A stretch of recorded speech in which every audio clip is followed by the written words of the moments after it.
미국 펜타곤에서 사우디의 충격적인 결정으로 인해 비상회의를 열게 되었습니다. 국가 브랜드도 한참 낮은데 한국을 선택하는 게 말이 됩니까? 미국 대신 한국을 선택한 것을 후회할 겁니다. 당시 미국산 무기 도입을 엎드려 절하듯 받아왔었고 과도한 조건과 제한적인 협상이 피눈물을 나게 했습니다. 그때 사우디가 갑자기 새로운 전략 파트너로 대한민국에 150조를 올인한 것. 한국은 완전히 상상도 못할 선택지였습니다. 기존 강대국들이 거부하던 조건들을 한국은 테이블 위에 떡하니 전부 올려놓은 것이었죠. 더 놀라운 점은 이 결정이 단순한 거래가 아니라는 것인데요. 사우디에 도입해왔던 미국 중심 질서는 한국으로 넘어가게 될 것이다. 한국의 데이터와 제안은 선택할 수밖에 없는 조건이었다. 그 한 장의 보고서와 제안은 도대체 무엇이었길래 미국까지 포기하게 만든 것이었을까요? 이야기를 시작하기 앞서 사연 속의 제작에 힘이 되는 구독과 좋아요 부탁드립니다. 한국을 응원하신다면 대한민국 화이팅! 이라고 아래 댓글로 남겨주세요. 저는 국제안보 및 방산시장 분석가 마이클 앤더슨이며 나토 자문연구원으로 12년을 일했고 중동 방산과 에너지 프로젝트를 15년 넘게 분석해왔습니다. 제 경력의 대부분은 유럽과 미국의 방산 기업들을 추적하고 분석하는 데 쏟아부었어요. 독일의 라인메탈, 프랑스의 탈레스, 미국의 록히드 마틴 같은 거대 기업들이 중동 시장을 어떻게 장악하는지, 그들의 무기 체계가 얼마나 우수한지를 보고서로 작성하는 것이 제 일이었습니다. 그리고 솔직히 말씀드리면 저는 한국이라는 나라를 그다지 주목하지 않았습니다. 한국은 제 머릿속에서 가성비 좋은 2등 국가 정도였어요. 독일제나 미국제를 살 예산이 부족할 때 고려하는 대안 정도로 생각했죠. 하지만 그 모든 인식이 완전히 무너진 날이 있었습니다. 러시아가 우크라이나를 침공했고 세계는 순식간에 혼란에 빠졌어요. 저는 두바이에서 열린 긴급 회의에 참석하고 있었습니다.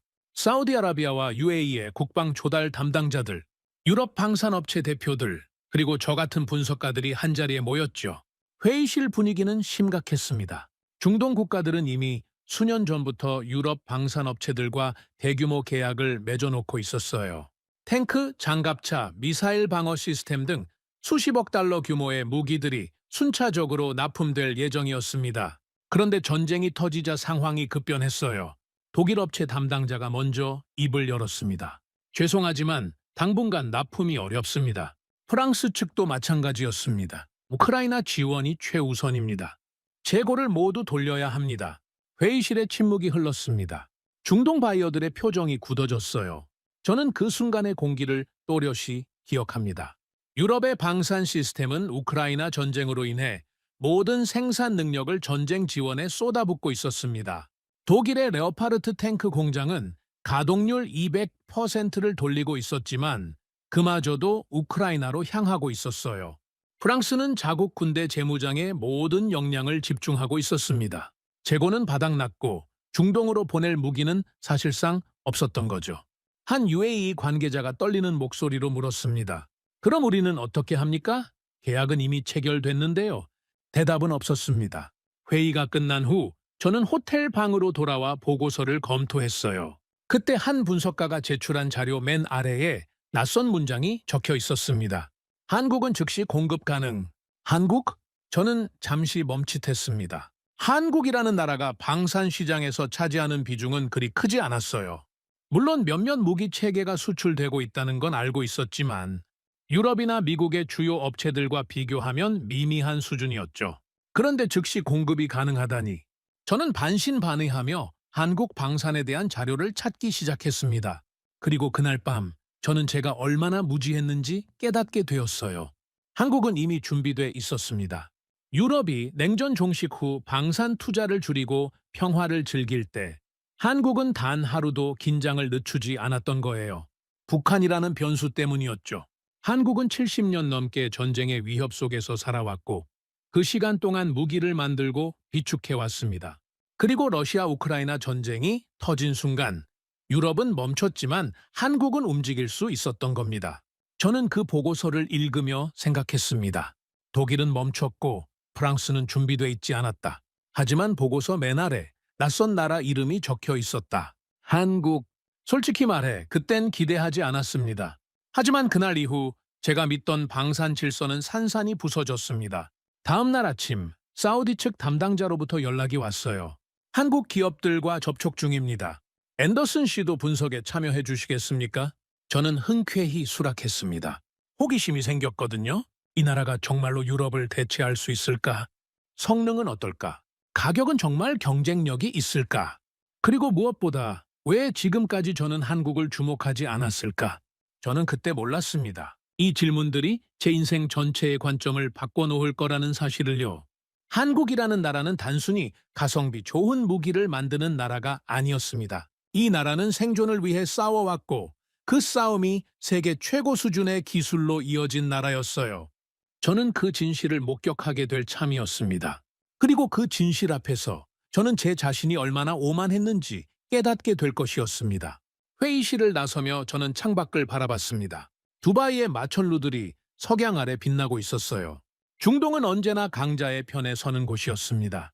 돈이 있는 곳, 힘이 있는 곳, 기술이 있는 곳으로 향했죠. 그런데 지금 그 방향이 바뀌고 있었습니다. 유럽이 아니라 한국으로. 저는 그 변화의 의미를 아직 완전히 이해하지 못했습니다. 하지만 곧 알게 될 것이었습니다. 이 변화가 단순한 시장의 흐름이 아니라 세계 질서의 균열이라는 사실을요. 한국과의 첫 미팅은 며칠 후 리야드에서 열렸습니다. 저는 사우디 국방부 건물 회의실에 앉아 한국 방산기업 대표단을 기다리고 있었어요. 솔직히 말하면 기대보다는 의구심이 컸습니다. 유럽 업체들과 일하면서 익숙해진 거만함과 형식주의가 한국 측에서도 나타나지 않을까 생각했거든요. 하지만 문이 열리고 그들이 들어왔을 때 분위기가 달랐습니다. 한국 대표단은 정확히 약속 시간에 도착했고 준비된 자료는 빈틈없었어요. 그들은 인사를 건넨 뒤 곧바로 본론으로 들어갔습니다. 저희가 제안 드릴 수 있는 무기 체계는 다음과 같습니다. 프레젠테이션이 시작됐어요. K2 흑표 전차, K9 자주포, 청웅 방공 시스템, 그리고 각종 장갑차와 미사일 체계들. 저는 자료를 넘기며 놀라움을 감추지 못했습니다. 성능 수치가 유럽제와 대등하거나 일부 항목에서는 오히려 앞서 있었거든요. 그런데 가격은 거의 절반 수준이었습니다. 이 가격이 정확합니까? 제가 물었습니다. 한국 측 담당자가 고개를 끄덕였습니다. 네, 정확합니다. 그리고 납기도 보장할 수 있습니다. 납기 보장. 이 단어가 그 순간 얼마나 중요했는지 아실 겁니다.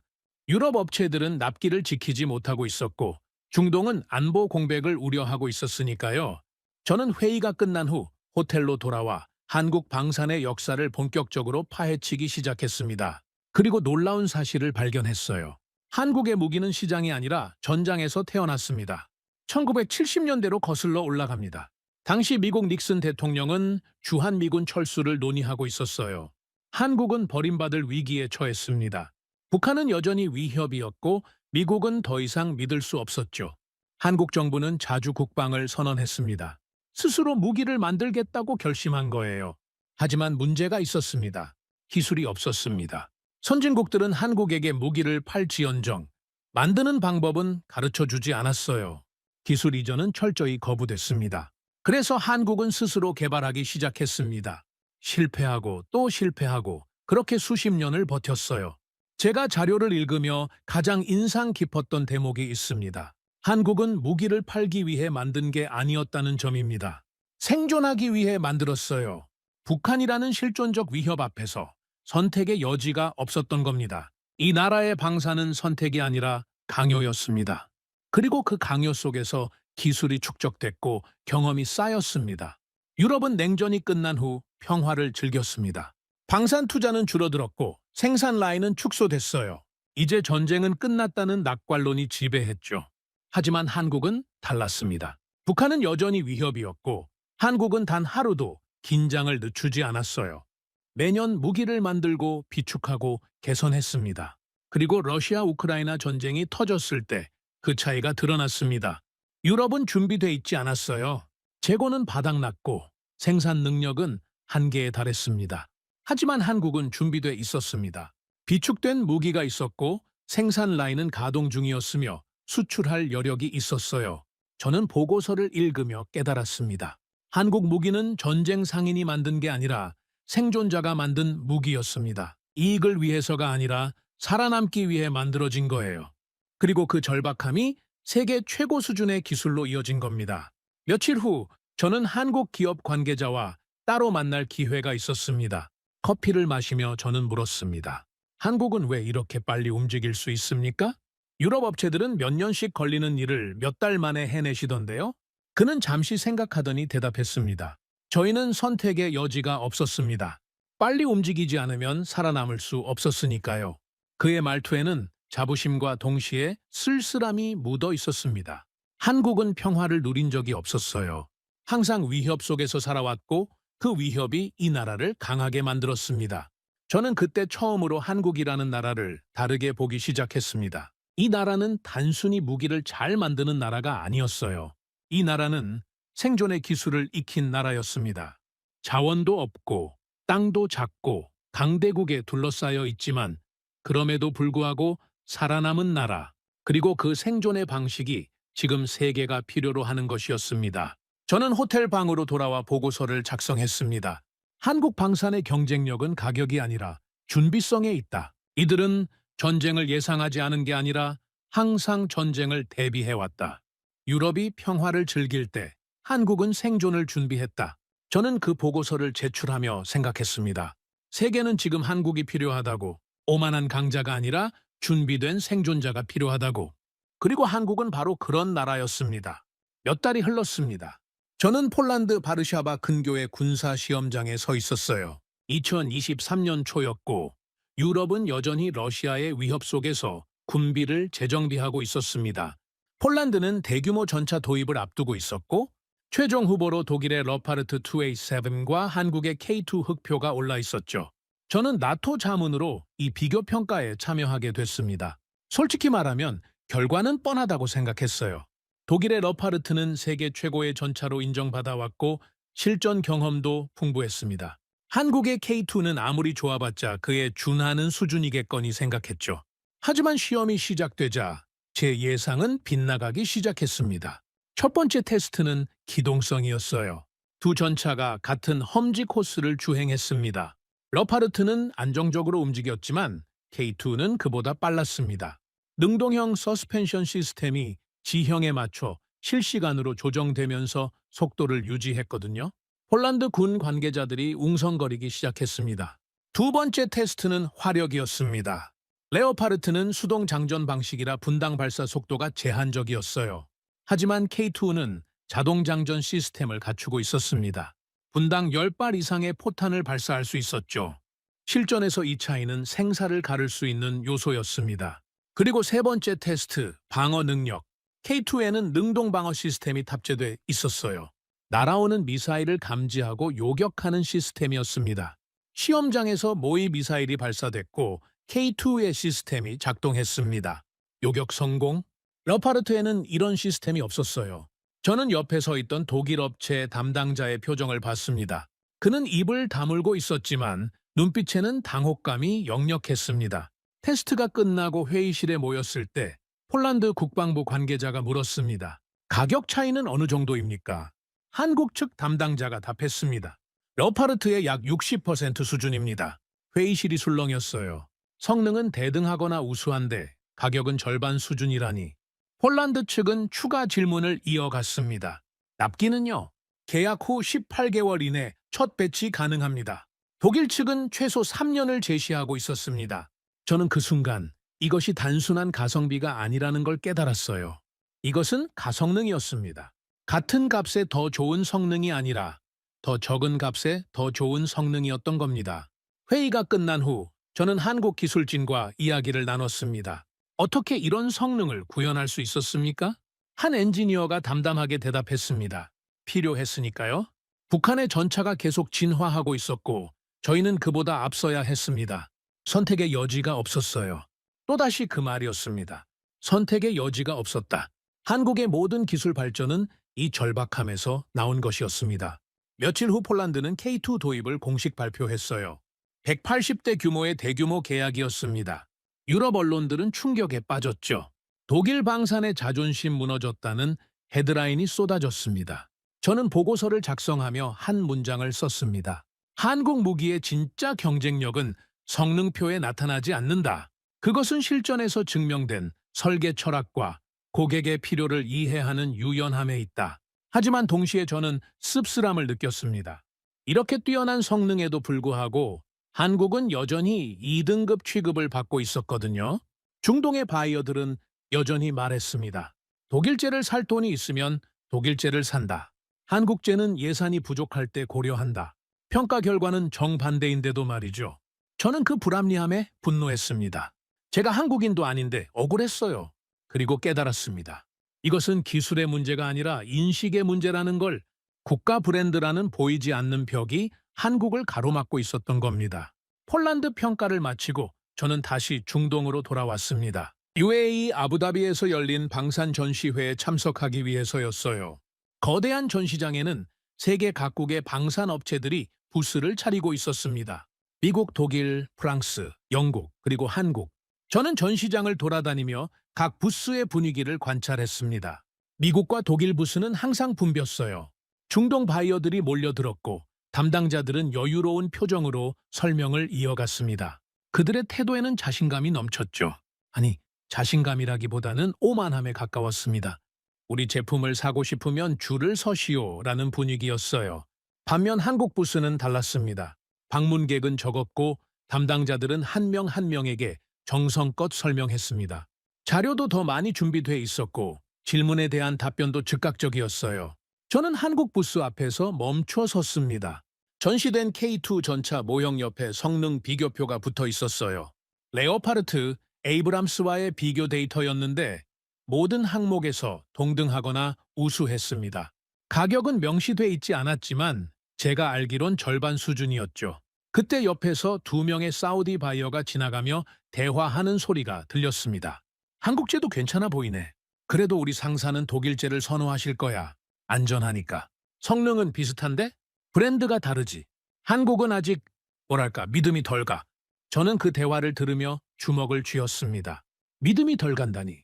폴란드에서 독일제를 압도한 그 성능을, 우크라이나에서 실전 검증된 그 기술을 그들은 믿지 못한다는 겁니까? 저는 한국 부스 담당자에게 다가갔습니다. 그는 40대 후반으로 보이는 남성이었고 피곤한 표정이었어요. 힘드시죠? 제가 물었습니다. 그는 쓴웃음을 지었습니다. 익숙합니다. 저희는 늘 이렇게 일해왔으니까요. 억울하지 않으세요? 성능은 최고인데 여전히 2등급 취급받잖아요. 그는 잠시 침묵하다가 대답했습니다.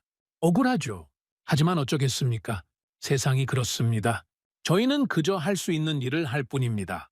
저는 그의 눈빛에서 체념을 봤습니다. 하지만 동시에 굴하지 않는 의지도 봤어요. 그래도 변하고 있습니다. 그가 덧붙였습니다. 10년 전만 해도 저희 부스에 오는 사람이 거의 없었어요. 지금은 적어도 관심은 갖습니다. 천천히, 아주 천천히지만 변하고 있습니다. 저는 고개를 끄덕였습니다. 전시회가 끝난 후 저는 오랜 지인인 UAE 국방부 관계자와 저녁을 먹었어요.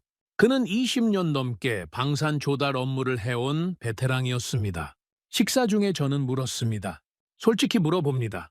한국제와 독일제, 성능이 비슷하다면 어떤 걸 선택하시겠습니까? 그는 잠시 고민하더니 답했습니다. 독일제요. 왜죠? 안전하니까요. 독일제를 샀다가 문제가 생기면 그건 독일 탓입니다. 하지만 한국제를 샀다가 문제가 생기면 그건 제 탓이 되죠. 왜 검증되지 않은 제품을 샀느냐는 질문을 받게 됩니다. 저는 이해했습니다. 이것은 합리적 선택의 문제가 아니었어요. 정치적 안전의 문제였습니다. 하지만 요즘은 분위기가 바뀌고 있습니다. 그가 덧붙였습니다. 젊은 세대 관료들은 다릅니다. 그들은 데이터를 봅니다. 성능을, 가격을, 납기를 봅니다. 브랜드만 보지 않아요. 그럼 한국에게 기회가 있다는 말씀이신가요? 기회 정도가 아닙니다. 이미 변화는 시작됐어요. 폴란드가 K2를 선택한 게 우연이라고 생각하십니까? 아닙니다. 세계가 깨닫기 시작한 겁니다. 한국이 진짜라는 걸. 저는 호텔로 돌아와 생각에 잠겼습니다. 한국 기업인들이 얼마나 오랫동안 이 불합리함을 견뎌왔을까? 성능은 최고인데 2등급 취급받는 굴욕을, 값은 절반인데도 신뢰받지 못하는 억울함을 그들은 참았습니다. 불평하지 않고 포기하지 않고 묵묵히 자신들의 길을 걸었어요. 마치 직장을 다니는 아버지처럼 당장 그만두고 싶어도 가족을 위해 참듯이 한국은 그렇게 참으며 신뢰를 쌓아왔습니다. 한 번에 한 계약씩, 한 번에 한 납품씩, 그리고 그 참음이 지금 결실을 맺기 시작한 겁니다. 저는 노트북을 켜고 보고서를 작성했습니다. 한국 방산의 진짜 경쟁력은 기술이 아니라 끈기다. 그들은 세계가 인정할 때까지 포기하지 않았다. 그리고 이제 세계가 인정하기 시작했다. 하지만 저는 알고 있었습니다. 이 변화가 쉽지 않을 거라는 걸. 국가 브랜드라는 벽은 여전히 높고 견고했으니까요. 그럼에도 한국은 나아가고 있었습니다. 천천히, 하지만 확실하게. 그리고 저는 그 여정을 지켜보고 있었습니다. 한 명의 관찰자로서, 그리고 점점 더 깊어지는 존경심을 가진 증인으로서 1년이 지났습니다. 2024년 봄, 저는 사우디아라비아 리야드의 왕궁 근처 회의실에 앉아 있었어요. 이번 미팅은 평범한 비즈니스 회의가 아니었습니다. 사우디 왕실의 고위 인사가 직접 참석하는 전략 회의였죠.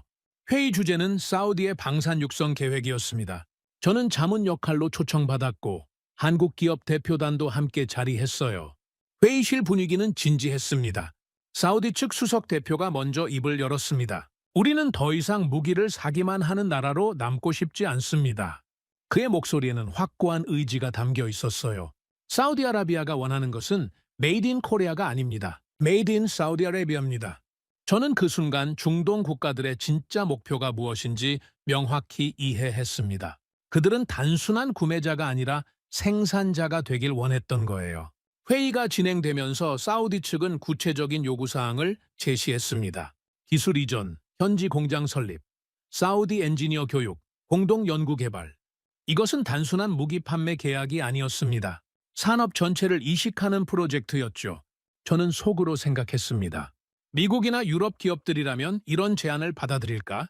답은 뻔했습니다. 절대 받아들이지 않을 겁니다. 실제로 몇 년 전 사우디가 미국 기업에 비슷한 제안을 했을 때 거절당했다는 이야기를 들은 적이 있었어요. 미국 측 답변은 단호했습니다. 우리는 완제품을 판매합니다. 기술은 판매 대상이 아닙니다. 독일도 마찬가지였습니다. 프랑스도 크게 다르지 않았어요. 선진국들은 기술을 자신들만의 자산으로 지키려 했습니다. 그것이 그들의 경쟁력이었고 시장 지배력의 원천이었으니까요. 하지만 한국은 달랐습니다. 한국 측 대표가 대답했습니다. 기술 이전은 가능합니다. 현지 생산시설 구축도 협력하겠습니다. 사우디 엔지니어들을 한국으로 초청해 교육 프로그램도 운영하겠습니다.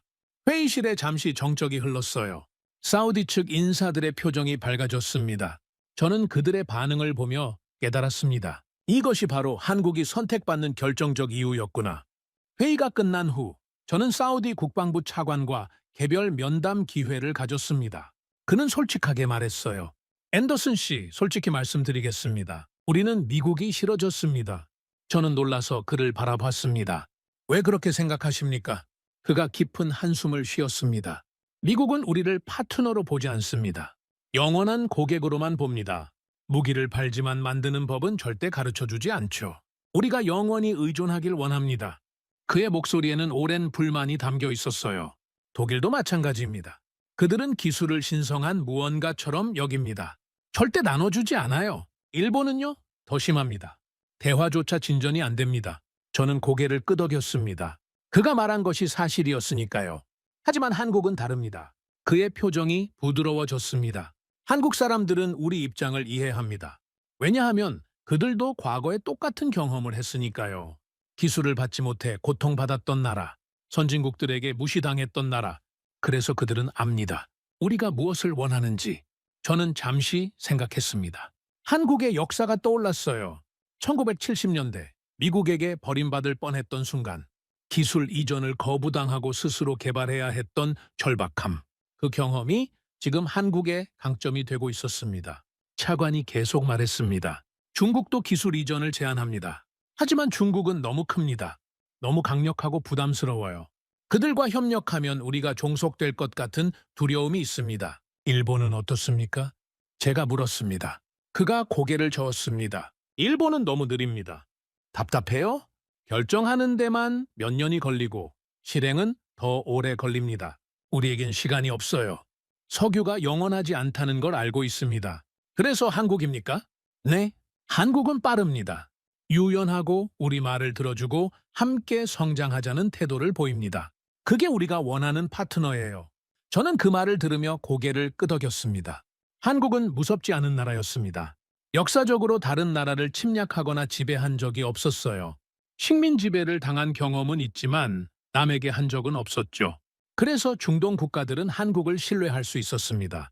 한국과 협력해도 언젠가 배신당하거나 종속되지 않을 거라는 믿음이 있었던 거예요. 며칠 후 저는 UAE 두바이로 이동했습니다.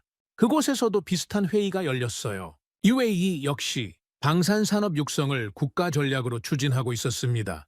회의에서 한 UAE 관계자가 흥미로운 말을 했습니다. 우리는 한국처럼 되고 싶습니다. 저는 눈썹을 치켜 올렸습니다. 한국처럼요? 네.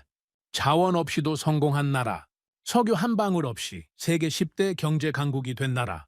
그게 바로 우리의 목표입니다. 그의 말에는 진심이 담겨 있었어요. 중동 산유국들은 깨닫고 있었습니다. 석유는 영원하지 않다는 것을, 세계가 탈탄소를 외치고 전기차가 확산되고 재생에너지가 성장하는 시대, 석유에만 의존하는 경제는 언젠가 무너질 수밖에 없다는 걸 알고 있었던 거죠. 그래서 그들은 한국을 주목했습니다. 자원 없이도 제조업으로 기술로 성공한 나라, 바로 그 모델을 배우고 싶어 했어요. 한국은 어떻게 했습니까? UAE 관계자가 물었습니다. 어떻게 자원 없이 성공할 수 있었습니까? 저는 잠시 생각한 후 대답했습니다. 선택의 여지가 없었기 때문입니다. 한국은 가난했고 전쟁의 폐허 위에 서 있었어요. 자원도 없고 자본도 없고 기술도 없었습니다. 하지만 포기하지 않았습니다. 배우고 만들고 실패하고 다시 일어섰습니다. 50년 동안 그렇게 했습니다. 관계자가 고개를 끄덕였습니다. 우리도 그렇게 하고 싶습니다. 그래서 한국이 필요합니다. 우리에게 가르쳐 줄 수 있는 나라. 저는 회의실을 나서며 생각했습니다. 한국이 중동에서 선택받는 이유는 단순히 좋은 무기 때문이 아니었습니다. 한국이라는 나라 자체가 하나의 모델이었기 때문이에요. 불가능을 가능으로 만든 나라, 자원의 저주를 극복하고 기술로 승부한 나라, 그리고 그 과정에서 얻은 지혜를 나눌 줄 아는 나라. 중동은 바로 그런 한국을 원했던 겁니다. 하지만 저는 걱정이 됐습니다. 호텔방으로 돌아온 저는 노트북 앞에 앉아 생각에 잠겼어요. 한국이 중동에 기술을 이전하는 것, 그것이 과연 현명한 선택일까? 역사는 이미 답을 보여준 적이 있었습니다. 1990년대 후반, 프랑스는 한국에 TGV 기술을 이전해 줬습니다. 당시 한국은 고속철도 기술이 전무했고 프랑스의 도움이 절실했어요. 계약이 체결됐고 프랑스 기술진이 한국에 왔습니다. 하지만 프랑스는 핵심 기술을 숨겼습니다. 겉으로는 기술 이전이라 했지만 실제로는 조립 기술만 가르쳐 줬어요. 설계의 핵심, 제어 시스템의 원리, 소재 기술 같은 것들은 철저히 보호했습니다. 프랑스는 계산했던 거죠. 한국이 영원히 프랑스에 의존하게 만들려고. 하지만 한국은 포기하지 않았습니다. 프랑스가 가르쳐주지 않는 기술을 스스로 개발하기 시작했어요. 수많은 실패와 시행착오를 거쳤습니다. 연구진들은 밤을 새워가며 문제를 풀어냈고 정부는 막대한 예산을 쏟아부었습니다. 그리고 마침내 KTX 산천이 탄생했습니다. 순수 한국 기술로 만든 고속열차였어요. 성능은 프랑스 TGV와 대등했고 일부 기술은 오히려 앞섰습니다. 프랑스는 충격에 빠졌습니다. 자신들이 키운 호랑이가 이제 경쟁자가 된 겁니다. 한국은 이제 프랑스 없이도 고속철도를 만들 수 있었고 심지어 해외에 수출까지 하기 시작했어요. 프랑스 입장에서는 배신감마저 느꼈을 겁니다. 우리가 도와줬더니 이제 경쟁자가 되다니. 하지만 그건 프랑스의 오만이었습니다. 진짜 기술 이전을 했다면 한국은 파트너로 남았을 거예요. 하지만 핵심을 숨겼기에 한국은 스스로의 길을 갈 수밖에 없었던 겁니다. 저는 이 사례를 떠올리며 걱정했습니다. 중동도 똑같이 할 수 있지 않을까? 한국으로부터 기술을 받아 배우고 발전시켜서 결국 한국의 경쟁자가 되는 것. 사우디와 UAE는 자본이 넘쳤습니다. 최고의 인재들을 전 세계에서 스카우트할 수 있었어요. MIT, 스탠퍼드, 옥스퍼드 출신 엔지니어들이 중동으로 모여들고 있었습니다. 그들에게 한국의 기술까지 더해진다면 충분히 독자적인 방산 강국이 될 수 있었습니다. 저는 한국 기업 관계자와 만났습니다. 그는 50대 중반의 베테랑 엔지니어였어요. 커피를 마시며 저는 조심스럽게 물었습니다. 걱정되지 않으십니까? 기술을 이전해 줬다가 나중에 경쟁자가 될 수도 있는데요. 그는 쓴웃음을 지었습니다. 걱정되죠. 당연히 걱정됩니다. 그런데도 하십니까? 선택의 여지가 없어요. 또다시 그 말이었습니다. 그가 설명을 이어갔습니다. 한국은 내수 시장이 작습니다. 우리나라 인구로는 방산 산업을 지탱할 수 없어요. 수출하지 않으면 기업이 살아남을 수 없습니다. 저는 고개를 끄덕였습니다. 그리고 설령 중동이 경쟁자가 된다 해도 그때까지 우리는 더 앞서 가야 합니다. 그의 눈빛이 날카로워졌어요. 프랑스가 우리를 얕봤던 것처럼 우리는 중동을 얕보지 않습니다. 그들이 성장할 거라는 걸 알고 있어요. 그래서 우리는 멈추지 않습니다. 계속 개발하고 계속 혁신합니다. 멈추는 순간 끝이니까요.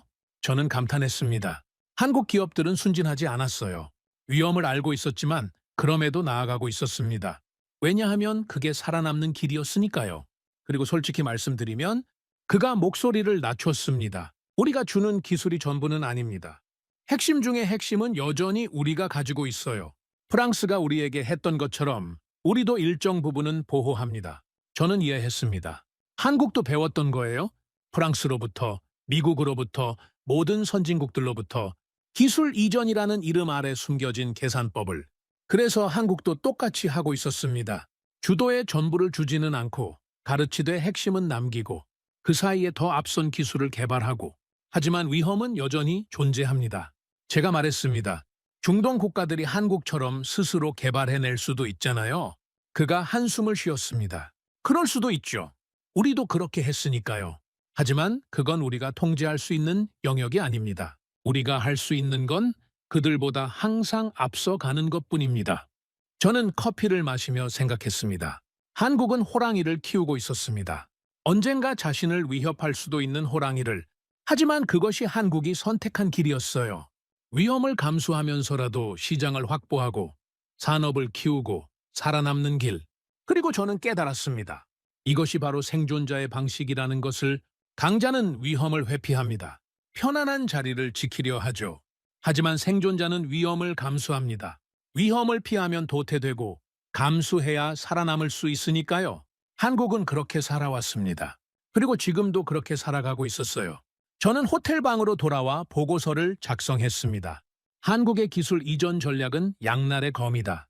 미래의 경쟁자를 키울 수 있지만 그것이 현재를 살아가는 유일한 방법이기도 하다. 한국은 이 위험을 알면서도 전진한다. 왜냐하면 멈추는 것이 더 큰 위험이기 때문이다. 저는 키보드에서 손을 떼고 창밖을 바라봤습니다. 중동의 밤하늘에 별이 총총했어요. 그 별들을 보며 저는 생각했습니다. 한국이 키우는 호랑이가 언젠가 돌아올까? 아니면 한국은 그 호랑이보다 더 빨리 진화할까? 시간만이 답을 줄 것이었습니다. 하지만 한 가지는 확실했습니다. 한국은 멈추지 않을 거라는 것. 그리고 그 끈질긴 전진이야말로 한국의 진짜 힘이라는 것. 2025년 여름이었습니다. 저는 사우디아라비아 리야드 외곽의 건설 현장에 서 있었어요. 한국 기업이 건설 중인 방산 공장 부지였습니다. 사막 한가운데 거대한 철골 구조물이 솟아오르고 있었고 수백 명의 인부들이 땀을 흘리며 일하고 있었죠. 섭씨 45도가 넘는 폭염 속에서였습니다. 저는 현장 사무실로 들어가 한국인 현장 소장을 만났어요. 그는 50대 초반으로 보이는 남성이었고 얼굴은 사막의 태양에 그을려 있었습니다. 힘드시죠? 제가 물었습니다. 그는 물을 한 모금 마시며 웃었습니다. 뭐 익숙합니다. 중동에서 일한 지 벌써 20년이 넘었으니까요. 20년이요? 네. 1990년대 후반부터 중동을 오갔습니다. 건설, 플랜트, 이제는 방산까지. 중동이 제2의 고향 같습니다. 저는 그의 피곤한 눈빛을 봤습니다. 20년 넘게 가족과 떨어져 사막에서 일한 사람의 눈빛이었어요. 쉽지 않으셨을 것 같은데요. 제가 조심스럽게 말했습니다. 그가 고개를 끄덕였습니다. 솔직히 말씀드리면 중동 일은 정말 힘듭니다. 문화도 다르고 날씨도 극단적이고 요구사항도 까다롭습니다. 그는 잠시 말을 멈췄다가 이어갔습니다. 그리고 때로는 굴욕적이기도 합니다. 굴욕적이라니요? 갑질이라고 해야 할까요? 중동 발주처들은 때때로 우리를 함부로 대합니다. 계약 조건을 일방적으로 바꾸려 하고 무리한 요구를 하고 납기를 앞당기라고 압박합니다. 그의 목소리에 쌓인 피로가 묻어났어요. 한 번은 거의 완성된 설계를 갑자기 바꾸라고 했습니다. 몇 달치 작업을 다시 해야 했죠. 항의했지만 소용없었습니다. 싫으면 계약 취소하자는 식이었어요. 저는 그의 이야기를 들으며 가슴이 답답해졌습니다. 그런데도 계속하십니까? 그가 쓴웃음을 지었습니다. 회사 다니는 아버지들 다 그렇지 않습니까? 당장 회사를 때려치우고 싶은 마음이 굴뚝 같지만 가족을 생각하면 참게 됩니다. 그는 창밖을 바라봤습니다. 저도 마찬가지입니다. 한국의 방산산업을 생각하면, 우리 회사를 생각하면, 여기서 일하는 직원들을 생각하면 참게 됩니다. 저는 그 순간 깨달았습니다. 한국의 중동 진출은 화려한 성공 스토리만이 아니었다는 것을, 그 이면에는 이렇게 참고 견디는 수많은 사람들이 있었던 거예요. 현장 소장이 말을 이었습니다. 유럽이나 미국 기업들은 이런 대우를 받으면 그냥 나가버립니다. 우리는 이런 식으로 일하지 않는다고 하면서요. 그들은 여유가 있으니까요. 하지만 한국은 다릅니까? 우리는 여유가 없습니다. 수출하지 않으면 살 수 없어요. 그래서 참습니다. 누가 성질 없습니까? 다 있죠. 하지만 참는 겁니다. 그는 물을 한 모금 더 마셨습니다. 하지만 그렇게 참으며 쌓이는 게 있습니다. 무엇이죠? 그 신뢰요. 우리가 약속을 지킨다는 것, 끝까지 책임진다는 것, 문제가 생기면 밤을 새워서라도 해결한다는 것, 그게 쌓이면 신뢰가 됩니다. 저는 고개를 끄덕였습니다. 며칠 후 저는 한국 기업의 중동 지사를 방문했습니다. 두바이 시내의 한 오피스 빌딩이었어요. 그곳에서 일하는 한국인 직원들을 만났습니다. 20대 후반부터 50대까지 다양한 연령대의 사람들이 있었죠. 점심시간에 그들과 함께 식사하며 이야기를 나눴습니다. 한 30대 초반의 엔지니어가 말했습니다. 솔직히 중동 생활이 쉽지는 않습니다. 가족과 떨어져 있어야 하고 문화적 차이도 크고 여름에는 너무 덥고요. 그런데도 여기 계시는 이유가 있습니까? 제가 물었습니다. 한국에서는 제 기술이 필요한 곳이 많지 않습니다. 하지만 여기서는 필요로 합니다. 그리고 솔직히 보람도 있어요. 우리가 만든 제품이 실제로 사용되는 걸 보면 뿌듯합니다. 다른 직원이 거들었습니다. 그리고 우리는 한국을 대표한다는 자부심이 있습니다. 여기서 우리가 어떻게 하느냐에 따라 한국의 이미지가 결정되니까요. 저는 그들의 눈빛에서 무언가를 봤습니다. 피로와 외로움도 있었지만 동시에 사명감과 자부심도 있었어요. 저녁에 저는 한 한국 기업의 중동 총괄이사와 만났습니다. 그는 60대 초반으로 30년 넘게 해외 사업을 해온 베테랑이었어요. 고급 레스토랑에서 식사를 하며 저는 물었습니다. 중동 바이어들은 한국을 어떻게 보고 있습니까? 그가 잠시 생각하더니 대답했습니다. 변하고 있습니다. 10년 전만 해도 우리는 완전히 무시당했어요. 미팅 약속을 잡아도 기다리게 하고 계약 조건은 일방적이고 대우도 좋지 않았습니다. 지금은요? 지금은 파트너로 봅니다. 물론 아직도 미국이나 유럽만큼은 아니지만 예전과는 확실히 다릅니다. 무엇이 바뀌게 했습니까? 그가 미소 지었습니다. 우리가 약속을 지켰기 때문입니다. 납기를 맞췄고 품질을 보장했고 문제가 생기면 즉시 해결했습니다. 10년, 20년 그렇게 하니까 신뢰가 쌓인 겁니다. 저는 그의 말을 들으며 고개를 끄덕였습니다. 그리고 한국 사람들은 정이 많습니다. 그가 덧붙였습니다. 우리는 단순히 물건을 팔고 돈을 받는 관계를 넘어서려고 합니다. 중동 파트너들의 생일을 챙기고 그들의 문화를 존중하고 라마단 기간에는 함께 금식을 하기도 합니다. 그런 노력이 통합니까? 통합니다. 중동 사람들도 사람입니다. 진심은 통하게 돼 있어요. 저는 식사를 마치고 호텔로 돌아오는 길에 생각했습니다. 한국의 중동 진출 성공은 기술이나 가격만의 문제가 아니었습니다. 그 이면에는 수많은 사람들의 인내와 헌신이 있었어요. 굴욕을 참아내고 문화적 차이를 극복하고 신뢰를 쌓아온 사람들. 그들이 있었기에 지금의 한국이 가능했던 겁니다.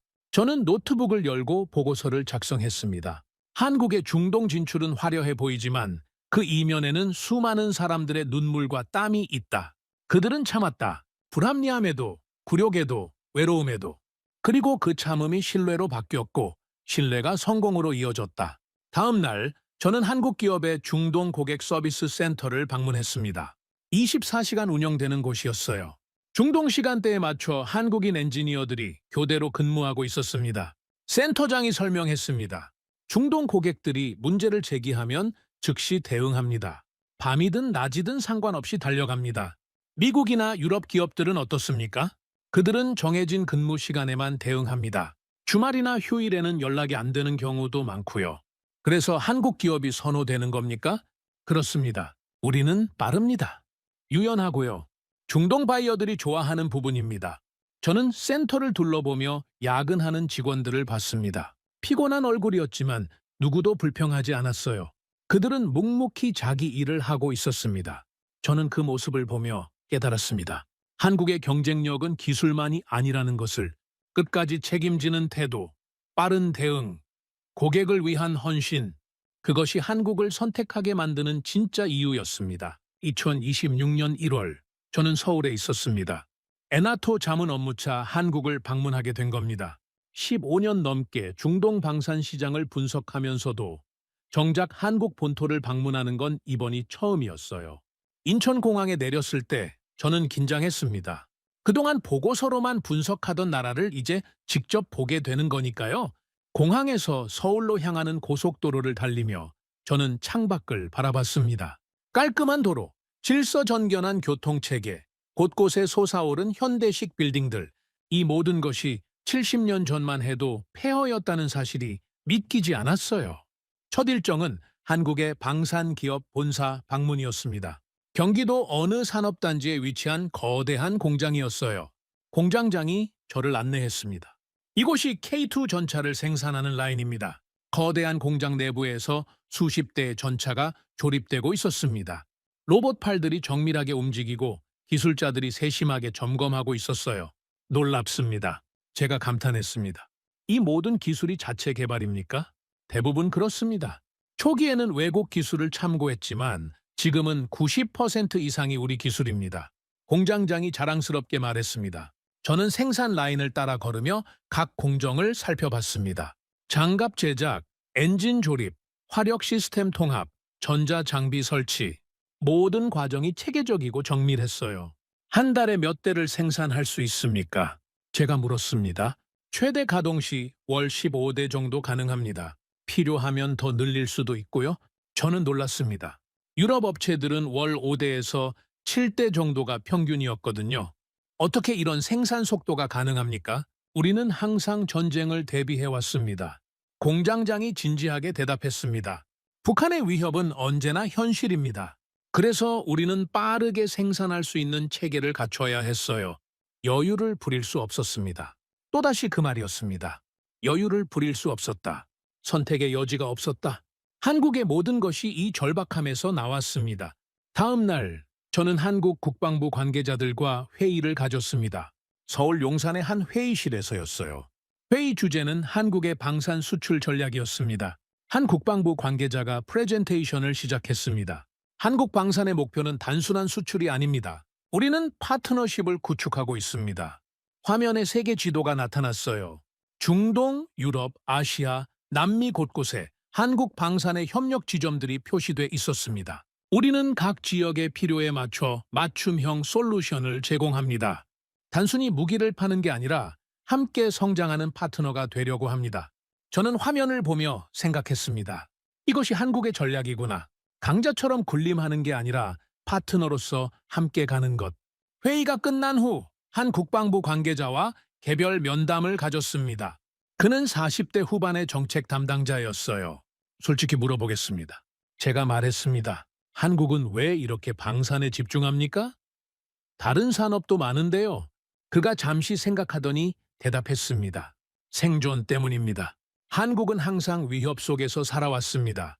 북한은 여전히 핵무기를 개발하고 있고 주변 강대국들 사이에서 균형을 잡아야 합니다.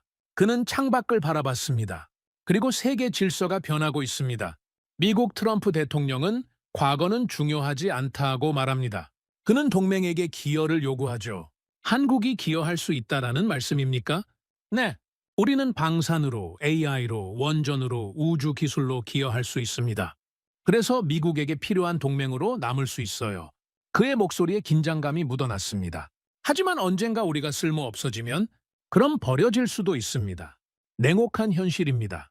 저는 그의 솔직함에 놀랐습니다. 그래서 우리는 멈출 수 없습니다.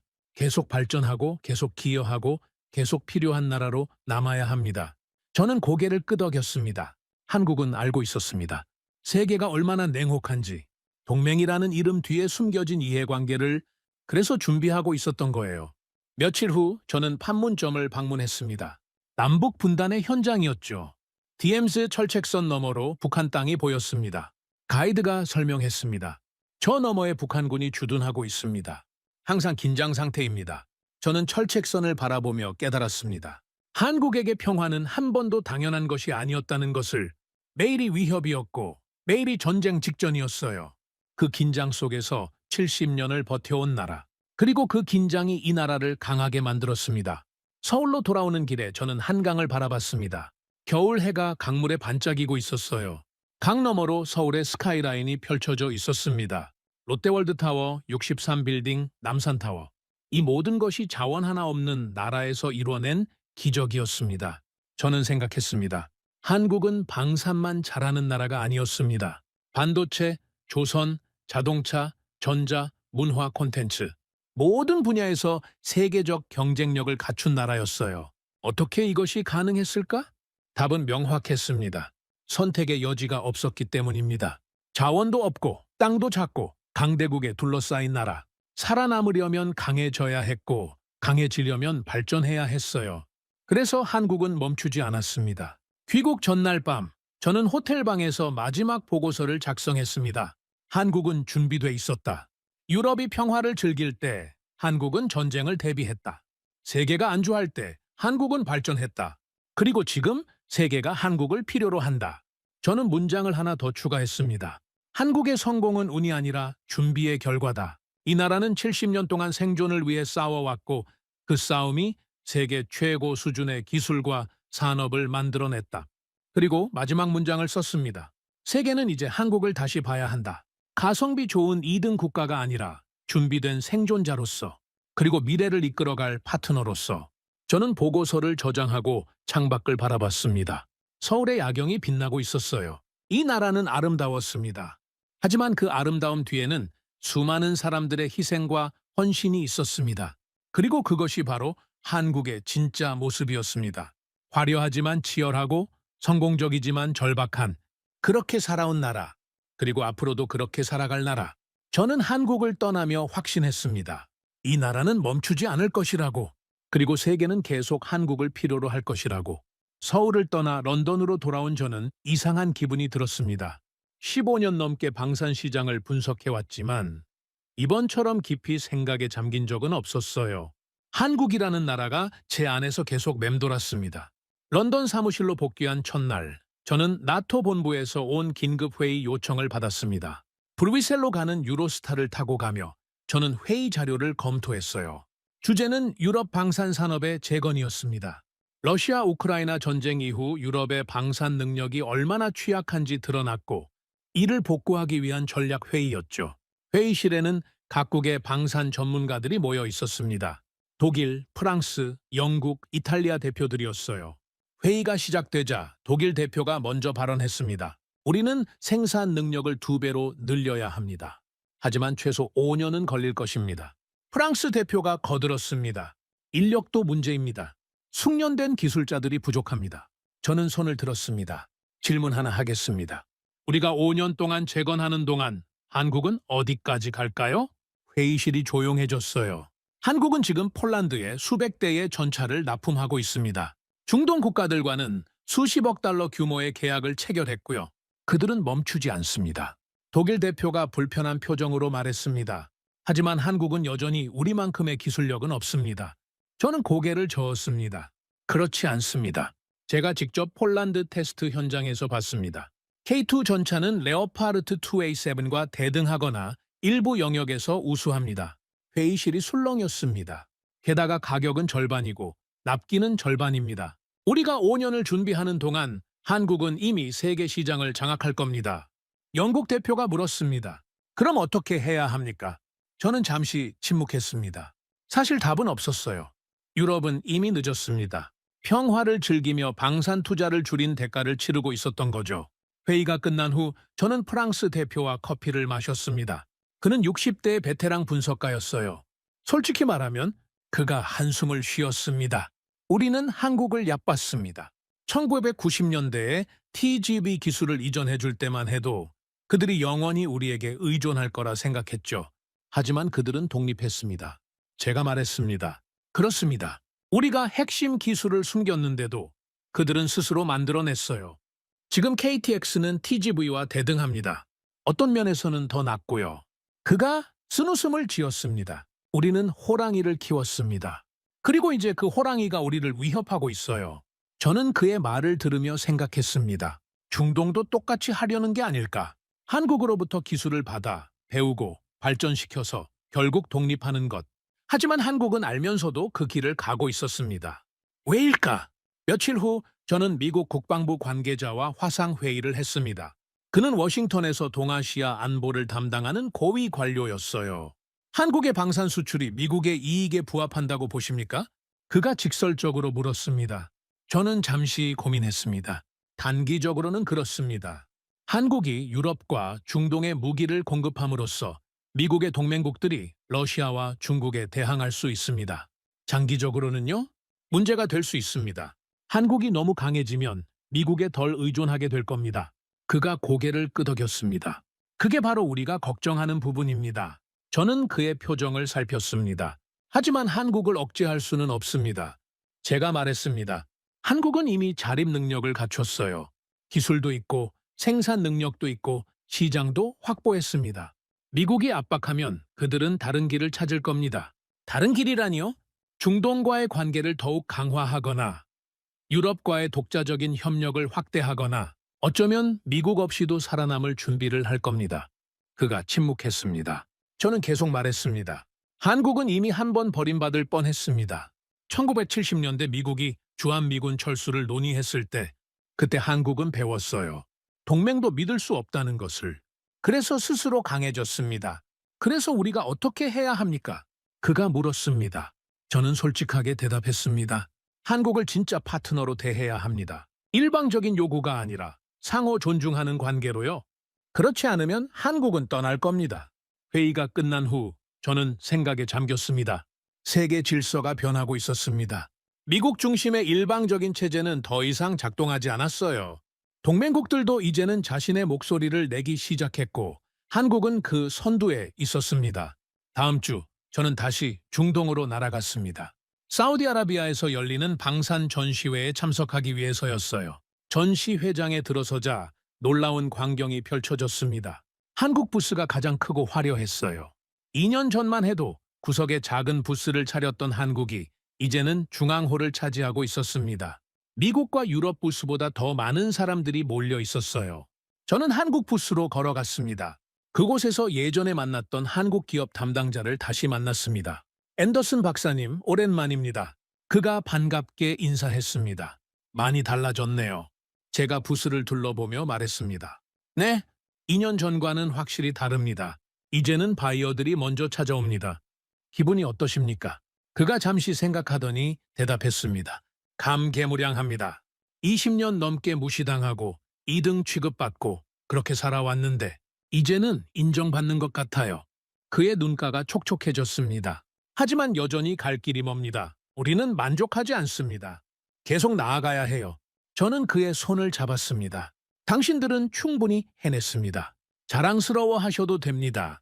그날 저녁, 저는 사우디 왕실 고위 인사와 만찬을 가졌습니다.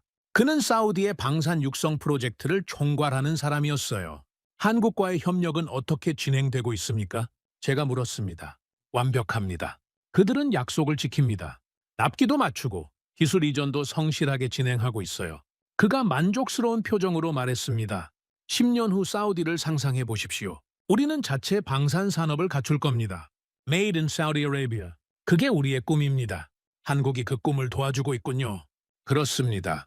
한국은 우리를 이해합니다. 왜냐하면 그들도 같은 길을 걸어왔으니까요. 저는 고개를 끄덕였습니다. 하지만 염려되는 부분도 있지 않습니까? 제가 조심스럽게 물었습니다.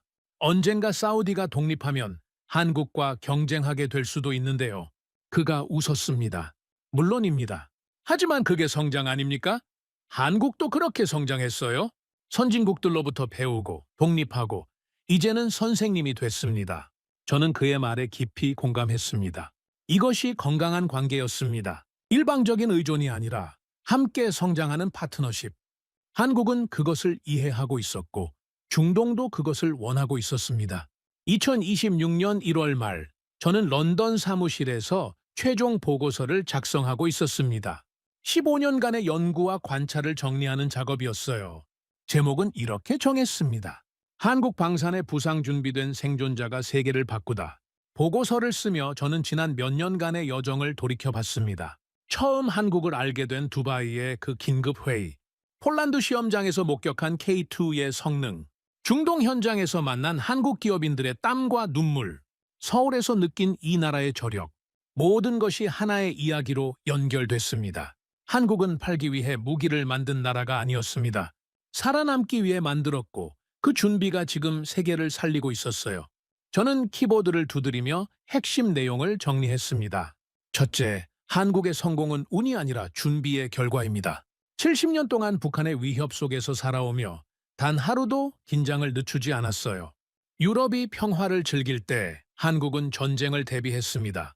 그 차이가 러시아 우크라이나 전쟁에서 드러났습니다.